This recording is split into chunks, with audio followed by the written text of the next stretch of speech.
Mukundan Murali.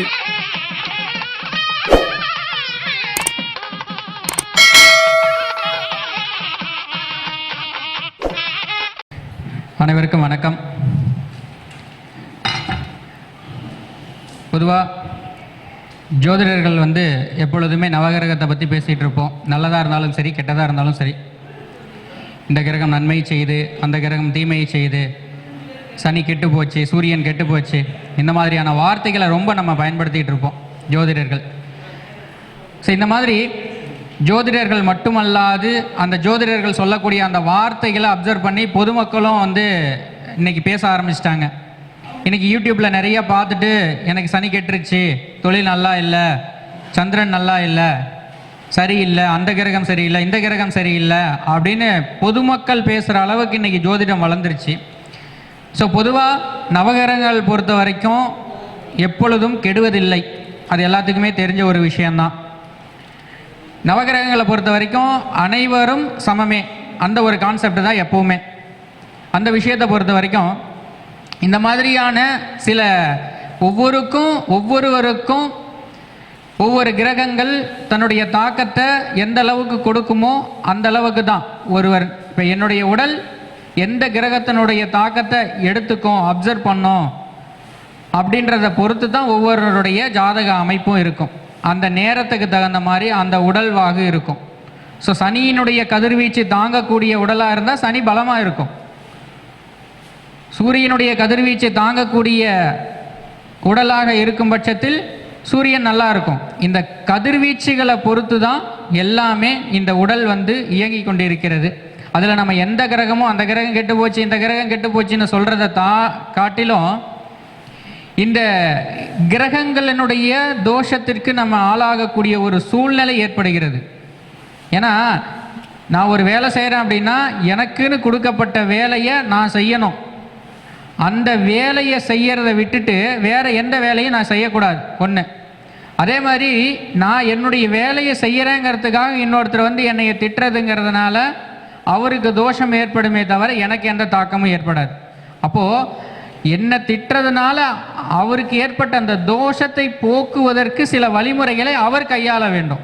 So அதுபோல தான் இந்த நவகிரகங்களினுடைய தோஷங்களை, அந்த கதிர்வீச்சுகளை சமப்படுத்துறதுக்கு, நல்லா புரிஞ்சுக்கோங்க, சமப்படுத்துறதுக்கு நம்ம சில யுக்திகளை கையாள வேண்டிய ஒரு சூழ்நிலை எல்லாத்துக்குமே இருக்குது. ஸோ அதில் மிக முக்கியமான ஒரு பொருளாக நம்ம இந்த இடத்துல நம்ம யூஸ் பண்ணுறது குரு பைரவ யந்திரம் அப்படின்ற ஒரு யந்திரத்தை இந்த இடத்துல நம்ம அறிமுகப்படுத்துகிறோம். இது ஏற்கனவே நம்ம நிறைய பேர் பார்த்துருக்கலாம்.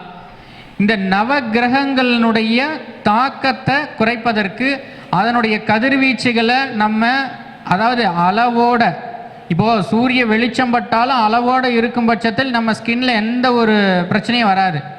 அதுவே ரொம்ப அதிகமாக இருக்கும் பட்சத்தில் நம்ம ஸ்கின் எல்லாம் கருப்பாயிடும், ஸ்கின் டிசீஸ் வரும், கொப்பளம் வரும். ஸோ அதுபோல தான் எல்லா கிரகங்களினுடைய கதிர்வீச்சுகளும்.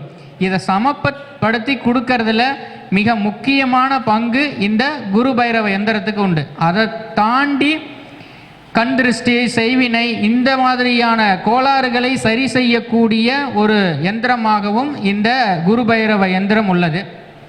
அதே மாதிரி நிறைய பிரச்சனைகள், இப்போ நவகிரக தோஷத்தால் நிறைய பிரச்சனைகளை, அந்த கதிர்வீச்சுகளால் நிறைய பிரச்சனைகளை நம்ம அனுபவிச்சுட்டு இருக்கோம். அதில் குடும்ப ஒற்றுமை, தொழில் வியாபார விருத்தி, இந்த மாதிரியான பாதிப்புகள் இருக்கிறவங்க இந்த எந்திரங்களை பயன்படுத்தும் பொழுது முழுமையான பலனை பெறுகிறார்கள். அதே மாதிரி கடன் பிரச்சனை, வாஸ்து பிரச்சனை, இருக்கிற இடத்துல பிரச்சனை, பக்கத்து வீட்டுக்கார், அதாவது எதெல்லாம் நமக்கு பிடிக்காத செயல்களாக நடக்கிறதோ அந்த செயல்களை சமப்படுத்துவதற்கு இந்த குரு பைரவ யந்திரம் முழுமையாக பயன்படுகிறது. அவசியம் எல்லார்கிட்டையும் இருக்கக்கூடிய ஒரு யந்திரம். இது எப்படி வேலை செய்யுது அப்படின்னா, ஒவ்வொரு நவகிரகத்துக்கு உண்டான அந்த யந்திரங்களை பயன்படுத்தி இந்த நவகிரகத்தினுடைய யந்திரங்களையும் பயன்படுத்தி இதை செஞ்சுருக்காங்க. ஸோ இதுதான் அதனுடைய வடிவம். ஸோ இந்த வடிவத்தை மோஸ்ட்லி எல்லாரும் பார்த்துருப்பீங்க. அதாவது எச்சரிக்கைக்குறியாக எல்லா இடங்களிலும் இந்த வடிவம் பயன்பட்டு கொண்டிருக்கிறது. எல்லாருமே கண்டிப்பாக பார்த்துருப்பீங்கன்னு நினைக்கிறேன். அதே மாதிரி பின்பக்கம் நவ கிரகத்தினுடைய எந்திரங்கள் பொறிக்கப்பட்டிருக்கும். நவ கிரகத்தினுடைய எந்திரங்கள் முழுமையாக பொறிக்கப்பட்டிருக்கும். ஸோ இது இருக்கக்கூடிய இடங்களில் அனைத்து விதமான தோஷங்களும் முழுமையாக நிவர்த்தி செய்யப்படும். அங்கே இருக்கக்கூடிய நெகட்டிவ் எனர்ஜிஸை முழுமையாக இதை அப்சர்வ் பண்ணிக்கும். அதுக்காக இது அவசியம் எல்லாருமே பயன்படுத்தக்கூடிய ஒரு சூழ்நிலையில் இன்னைக்கு இருக்கக்கூடிய காலகட்டத்தில் எல்லாருமே இருக்கும். ஏன்னா இன்னைக்கு இருக்கக்கூடிய சூழ்நிலையில் கண் திருஷ்டியிலிருந்து தொழில் போட்டியிலிருந்து நிறைய பிரச்சனைகள் எல்லாருமே சந்திச்சிட்டு இருக்காங்க. பிரச்சனை இல்லாத மனிதனே இல்லை அப்படின்ற அளவில் இன்னைக்கு இருக்குது. ஏன்? ஆசைகள் அதிகம். என்னை விட ஒரு முன்னாடி இருக்கிறவன் ₹1 சம்பாதிச்சிட்டான், அதிகமாக சம்பாதிச்சிட்டான் அப்படின்ற ஒரு போட்டி பொறாமைகள். ஸோ இதெல்லாம் நம்ம சமாளித்து வரக்கூடிய ஒரு சூழ்நிலை நமக்கெல்லாம் இருக்கும். கண்டிப்பாக இதை வாங்கி பயன்படுத்துபவர்களுக்கு முழுமையாக அனைத்து விதமான தோஷங்களும் விலகி அனைவருக்கும் சுபிட்சமான வாழ்வு கிடைக்கும் அப்படிங்கிறதுல எந்த ஒரு மாற்று கருத்துகளும் கிடையாது.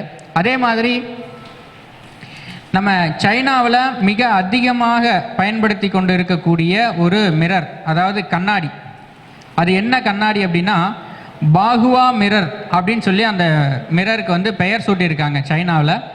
ஸோ அந்த மிரர் வந்து என்ன பண்ணோம் அப்படின்னா நம்மக்கிட்ட இருக்கக்கூடிய அந்த திருஷ்டிகளை நம்ம உருவங்களோ அந்த கண்ணாடியில் படும் பொழுது அதனுடைய நம்மக்கிட்ட எந்த உருவம் அந்த கண்ணாடியில் பட்டாலும் சரி, அந்த உருவத்தில் இருக்கக்கூடிய அனைத்து திருஷ்டி தோஷங்களும் முழுமையாக விலகும் அப்படிங்கிறது தான் ஐதீகம். நீங்கள் சைனாவில் பார்த்தீங்க அப்படின்னா எல்லாரும் இதை பயன்படுத்திகிட்டு இருப்பாங்க. ஸோ இந்த வடிவமாகட்டும் இந்த மிரர் ஆகட்டும் நிறைய இடத்துல பார்த்துருப்போம். நம்ம நாட்டிலையும் இருக்குது அப்படின்னா இந்த நடுவில் இருக்க இந்த மிரர் மட்டும் பயன்படுத்துகிறாங்க. இந்த லோகோக்கள் இதெல்லாம் நம்ம வந்து சேர்த்து பயன்படுத்துறது இல்லை. இதை வந்து சைனாவில் ரொம்ப பிரபலமாக எல்லார் வீடுகள்லையும் தொழில் இடத்துலையும் 4 பேர் வந்து போகக்கூடிய அந்த இடங்களில் கம்பல்சரி இந்த மிரர் பயன்படுத்திகிட்டு இருப்பாங்க. அதே மாதிரி தொழில் செய்யக்கூடிய இடம், வியாபாரம் சம்பந்தப்பட்ட இடங்களில் இந்த பாகுவா மிரரை வாங்கி நீங்கள் பயன்படுத்தக்கூடிய பட்சத்தில் கண் திருஷ்டி தோஷத்தால் ஏற்படக்கூடிய தோஷங்கள், அதே மாதிரி எதிரிகளால் ஏற்படக்கூடிய தோஷங்கள் எல்லாமே முழுமையாக விலகும் அப்படிங்கிறதுல எந்த ஒரு மாற்று கருத்துக்களும் இந்த இடத்துல இல்லை அப்படின்றத தெரிவிச்சுக்கிறோம். ஸோ இந்த எந்திரங்கள் யார் எங்கே கிடைக்கும் அப்படின்னா இங்கே வந்து நம்ம மகரிஷியினுடைய நிர்வாக குழு பொறுப்பாளர் மணிமுருகேசன் ஐயா கிட்ட இந்த எந்திரம் வந்து கிடைக்குது. ஸோ அவர் தான் வந்து இதை தயாரிச்சிருக்காரு, இதை வந்து ரெடி பண்ணியிருக்காரு. கிட்டத்தட்ட ரொம்ப நாள் ஆராய்ச்சி பண்ணி இதெல்லாம் ரெடி பண்ணி அவர் தான் இதை வந்து முழுமையாக ரெடி பண்ணி இப்போ தான் கொண்டுகிட்டு வந்திருக்காரு. ஸோ இதை முழுமையாக வாங்கி பயன்படுத்தி கொள்ளுமாறு அன்புடன் கேட்டுக்கொள்கிறோம். ஐயா கண்டிப்பாக சொல்லலாங்கய்யா, கண்டிப்பாக சொல்லலாங்கய்யா. அதாவது இந்த குரு பைரவ எந்திரத்தை வாங்கி பயன்படுத்திக்கிட்டு இருக்கிறதுனால ஏற்படக்கூடிய நன்மைகளை நம்மளுடைய சீனிவாசன் ஐயா தங்களிடம் ஒரு 2 நிமிடம் அந்த கருத்துக்களை பகிர்ந்து கொள்வதற்காக இருக்கிறார். அனைவருக்கும் வணக்கம்.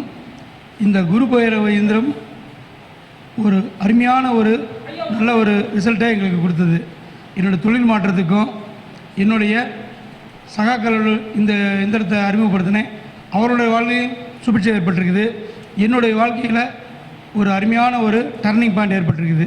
இந்த குரு பைரவர் எந்திரத்தை தயாரித்து கொடுத்த திரு தாந்திரி சக்கரவர்த்தி மணிமுருகேசன் ஐயா அவர்களுக்கும் குழுவுக்கும் மிகப்பெரிய ஒரு நன்றி தெரிவித்துக் கொள்கிறேன். நன்றி, வணக்கம். நன்றி ஐயா. அவருடைய வாங்கி பயன்படுத்துறதுனால ஏற்பட்ட நன்மைகளை சீனிவாசன் ஐயா இந்த இடத்துல எடுத்து கூறினார். ஸோ அவருக்கும் நன்றி. ஸோ அடுத்தபடியாக ஐயா நன்றி உரையை நமது நிர்வாக குழு பொறுப்பாளர் குணகர ஐயா அவர்கள் நன்றி உரையாற்றுவார்.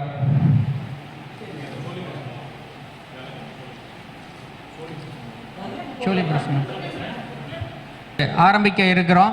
ஸோ இந்த தாம்பூல பிரசன்ன வகுப்பில் ஏற்கனவே இது 3 பேட்ச் போயிடுச்சு. இது 4வது பேட்சாக தாம்பூல பிரசன்ன வகுப்பு நடைபெற இருக்கிறது.